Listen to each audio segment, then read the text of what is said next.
Assalamualaikum warahmatullahi wabarakatuh. Saya Syahabuddin. Terima kasih banyak kerana anda berada di channel YouTube saya dan terima kasih banyak jika anda telah tekan butang subscribe. Kalau belum tekan butang berkenaan, tekan butang isu sekarang jika ada video-video yang bermanfaat. InsyaAllah akan ada di feed YouTube anda. Sahabat-sahabat, di bawah ada super thanks. Kalau anda nak support saya dalam projek memandaikan umat dengan ilmu, anda boleh tekan super thanks berkenaan. Sahabat-sahabat, hari ini kita nak buat satu reaction berkaitan tentang kritikan-kritikan daripada Dr. Zamir Muhyiddin pada seorang pensyarah bahasa Arab yang kerap bercerita tentang hubungan bangsa Melayu dan juga Yahudi. Bahkan dikatakan bahawa orang Melayu ini berasal daripada nenek moyang daripada isteri ketiga Nabi Ibrahim yang bernama Keturah. Jom kita dengar, jom kita tengok, kita teliti. Moga-moga kita dapat ambil manfaat ilmu daripada kenyataan Dr. Zamir Muhyiddin. Jom kita dengar. Ada dakwaan yang menyatakan bahawa orang Melayu kita ini berasal daripada 10 kabilah Bani Israel yang hilang. Bani Israel sebenarnya ada 12 kabilah yang berasal daripada 12 orang anak Nabi Yaqub. Dan keturunan anak-anak Nabi Yaqub ini pernah mendirikan kerajaan Bani Israel sekitar 3,000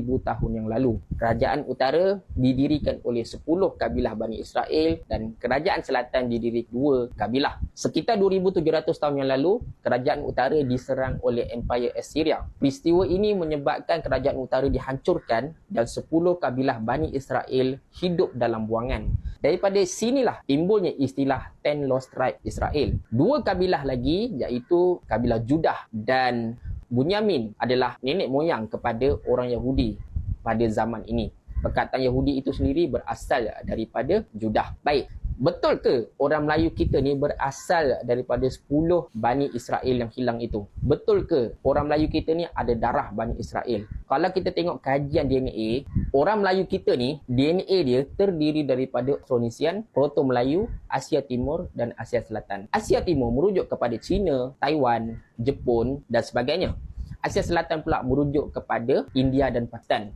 Jadi tak ada pun orang Melayu ni darah Bani Israel, darah Yahudi ke, memang tak ada. Jadi tak betul lah dakwaan yang menyatakan bahawa orang Melayu kita ni berasal daripada Bani Israel. Yang kedua pula, ada orang kajian daripada UKM yang menyatakan bahawa 27% daripada DNA orang Melayu adalah DNA Mediterranean. Yang kononnya mendakwa kita ni berasal daripada Mediterranean yang merupakan asal-usul Bani Israel sana. Ini pun tak betul. Kalau kita baca balik kajian daripada UKM itu, 27% itu merujuk pada populasi. Okay? Dengan kata lain, 27% populasi orang Melayu ada mutasi Mediterranean. Dan mutasi ini bukanlah merujuk kita berasal daripada sana. Tetapi mutasi ini namanya mutasi Mediterranean sebab ia pertama kali ditemui di sana. Dan mutasi ini tidak hanya ada pada orang Melayu sahaja ataupun orang Yahudi sahaja, tapi pada ramai orang dekat seluruh dunia. Dan mutasi ini merujuk kepada sejenis penyakit iaitu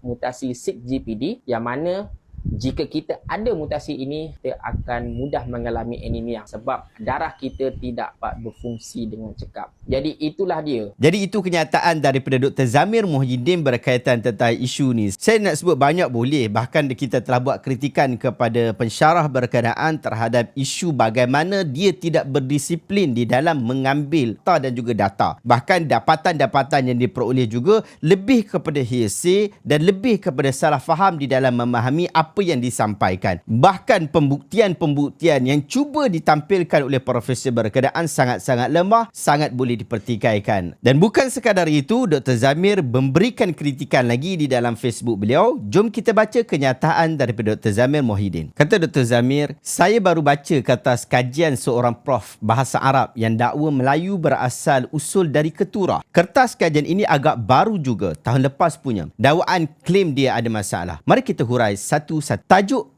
kertas kajian asal usul bahasa, tamadun manusia dan perkaitan dengan rumpun bangsa dan bahasa Melayu. 1. Dakwaan Nabi Ibrahim AS ada isteri bernama Keturah datang daripada Bible. Saya sebenarnya tak tahu sama ada Islam ada sebut pasal ini, tapi sumber yang dia petik dari Bible. Tapi dalam Bible tak sebut isteri, ia sebut gundik, concubine. Bukti dari tradisi Islam tak ada. Bukti dari segi sains, lipatan sejarah atau arkeologi pun tidak ada. Tambah lagi lagi, Bible yang dipetik tak sebut nama keturah, cuma sebut gundik sahaja. Tak tahu asal mana nama keturah ini. Cuma dalam video dia, katanya nama keturah ini ada dalam kitab tafsir. Mohon semak kalau betul ada. Kalau tengok daripada sumber orang Yahudi, nama keturah ini memang ada. Mereka berbeza pendapat sama ada keturah ini isteri ketiga ataupun orang yang sama dengan Hajar. 2. Dia buat dakwaan sesuatu yang menarik tentang keturah ini. Beliau berasal dari timur jauh. Ada yang mengatakan beliau berasal dari Champa. Saya nak tahu juga daripada mana dia dapat kenyataan ini. Dia ada letak nota kaki dan nota kaki itu membawa kepada laman Wikipedia dan Britannica tentang kerajaan Champa dan nama tempat Nha Trang. Ulama Wikipedia cukup tidak berkredibiliti untuk digunakan sebagai rujukan dalam kertas kajian. Tapi saya buka je lah. Kedua-dua laman ini tak ada pun sebut keturah asal dari Champa. Rupanya kenyataan itu tak berasas daripada mana-mana kajian pun. Yang diambil dari Wikipedia pun tak sokong kenyataannya. Menariknya, nama asal bandar Nha Trang adalah Kautara yang berasal di bawah kerajaan Champa. Kautara ini berasal daripada bahasa kerajaan Champa pada ketika itu bermaksud kepah purba, ancient clam. Tak disebut dalam kertas kajiannya, tapi profesor bahasa Arab itu kata dalam videonya nama asal Nha Trang adalah keturah yang bermaksud kayu gaharu. Walaupun Kautara dan keturah ini macamlah dekat-dekat, tapi terbitan perkataan itu berbeza. Satu dia dakwa daripada Yahudi, satu lagi daripada bahasa orang Champa dulu. 4. Dalam video dia, katanya perkataan keturah ini gelaran oleh orang Yahudi. Cuma tak diberitahu apa maksud keturah itu daripada bahasa Ibrani. Yang dia sebut kalau bahasa Arab maksudnya kayu gaharu. Saya tak faham kenapa kalau asal usul perkataan itu daripada Ibrani, tapi memilih untuk terjemahnya daripada bahasa Arab. 5. Jika nak juga nama Kautara itu berasal daripada keturah, ada masalah lain pula, iaitu garis masa, timeline. Kerajaan Champa wujud 100 tahun selepas zaman Nabi Isa, iaitu sekitar kurun kedua Masihi. Keturah yang duduk satu zaman dengan Nabi Ibrahim tentulah hidup ribuan tahun sebelum zaman Nabi Isa. Garis masa bercanggah dan bermasalah. Tambahan lagi, tiada bukti pun nama Kautara itu diterbitkan daripada keturah. Dia pun tak nyatakan bukti. 6. Jadi, mana datangnya dakwaan keturah ini leluhur orang Melayu? Dia tidak menyebut secara terang. Cuma dia sebut dalam kertas kajiannya, generasi Nabi Ibrahim diteruskan di timur melalui keturah. Dakwaan ini pun datang daripada Bible. Send them away eastward. Eastward ini pun tak jelas timur mana. Negara-negara Arab itu pun dipanggil Timur Tengah. Masih timur juga. Tambah lagi konsep mata angin pada ketika itu belum jelas macam sekarang. Timur boleh bermaksud mana-mana tempat pun. 7. Akhir sekali saya lihat bahagian rujukan. Tak sangkalah dia guna juga rujukan daripada WordPress dan blog-blog yang tidak boleh dipercayai selain daripada Wikipedia. Kertas kajian ini tak berkualiti. Tugasan, assignment pelajar pun tak bagi guna Wikipedia. Tuan-tuan boleh nilai sendiri. Orang awam pun tak susah nak faham kertas kajiannya dan boleh kesan masalah. Zul Hafiz Zulkifli komen, dia kata kajian delusional. Syed Munir kata, Dr. Zamir, harap terjawablah hal-hal keturah ni. Patutlah Bani Melayu sayang betul dengan Palestin. Adik-beradik Arab kot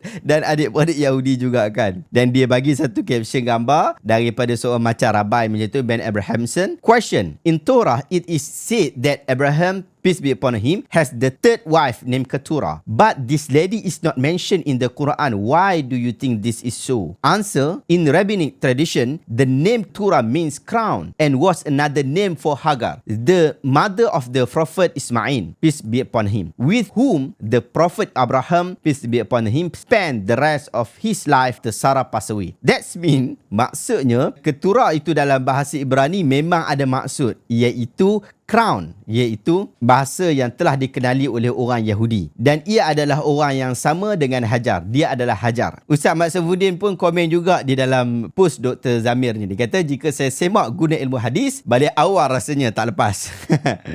Ramai orang Mesir. Sahabat-sahabat, bila Dr. Zamir kritik tentang sumber rujukan yang diambil oleh Dr. Salehah, dan saya buktikan itu yang dibuat oleh Dr. Salehah dalam kajian beliau, anda boleh tengok di sini. Anda boleh tengok dekat sini muka surat 23, kajian beliau beliau disebutkan di situ, sesuatu yang menarik tentang keturah ini, beliau berasal dari timur jauh. Ada yang mengatakan beliau berasal dari Champa dan dibagikan rujukan. Rujukan ni kat mana? Nombor 6. Dikenali sebagai Natrang ataupun Nyatrang. Sila lihat HTTP Britannica dan juga daripada Wikipedia. Ini rujukan yang diberikan untuk nak mengatakan bahawa keturah ini berasal daripada Champa. Dr. Zamir kata dah ada orang nak halalkan ambil sumber blog, WordPress, wiki untuk kajian akademik selagi dalam itu dinyatakan sumber asal. Kalau betul dinyatakan, kita pergi je lah ke sumber asal itu. Selepas itu selidik dari sumber asal. Dalam kertas kajian nanti, petiklah sumber asal tersebut. Janganlah petik blog, WordPress atau wiki. Selalunya sumber begini tak sediakan pun sumber asal. Kenapa blog dan WordPress tak boleh jadikan rujukan? Sebab laman ini tidak melalui saringan pakar untuk disemak isi kandungannya. Sesiapa boleh tulis, boleh sunting ikut selera, tak ada disiplin yang ketat. Tambah lagi kalau rujuk blog. Macam mana kita nak tahu sumber dalam itu adalah sumber asal? Kalau tanya orang tepi jalan, macam mana kita nak tahu apa yang disebutkan itu sumber asal? Sebab itu kena rujuk kertas kajian. Sebab kertas kajian melalui saringan daripada para pakar sebelum diterbitkan. Dan memang tak semua kertas kajian melaluinya. Lagi-lagi dari jurnal tak berwasit dan jurnal pemangsa. Wikipedia pula tak boleh dipetik sebab isi kandungannya boleh berubah-ubah dan disunting oleh sesiapa pun. Jadi tiada kredibiliti dalam akademik. Malah Wikipedia sendiri cakap lamannya tak ada kredibiliti untuk tujuan akademik. Masalahnya Profesor Bahasa Arab itu pula bukan saja masalah petik blog, WordPress dan Wikipedia, tapi benda yang dipetik itu pun tak menyokong kenyataannya. Dia dakwa keturah dari Champa, selepas itu rujukannya daripada Wikipedia. Bila buka laman itu, tak ada pun kenyataan keturah dari Champa. Ini bukan isu sejarah ke apa. Ini isu metodologi kajian yang tak telus dan tak berkredibiliti. Penyelidik pelbagai bidang dah jelas pasal benda ini. Teruk macam ini sekali bagi menegakkan benar yang basah sampai sumber daripada mimpi dan entah siapa-siapa di tepi jalan pun boleh diambil. Saya boleh baca kenyataan Dr. Zamir, saya tak puas hati. Saya nak pergi cek apa yang Wikipedia, rujukan Wikipedia yang Dr. Soleha sebut itu, betulkah tak ada sebut tentang keturah daripada Champa. Kita tengok. Okey, ini kenyataan beliau dan dia letakkan link Wikipedia di sini. So, link Wikipedia dia, kita terus ke Natrang.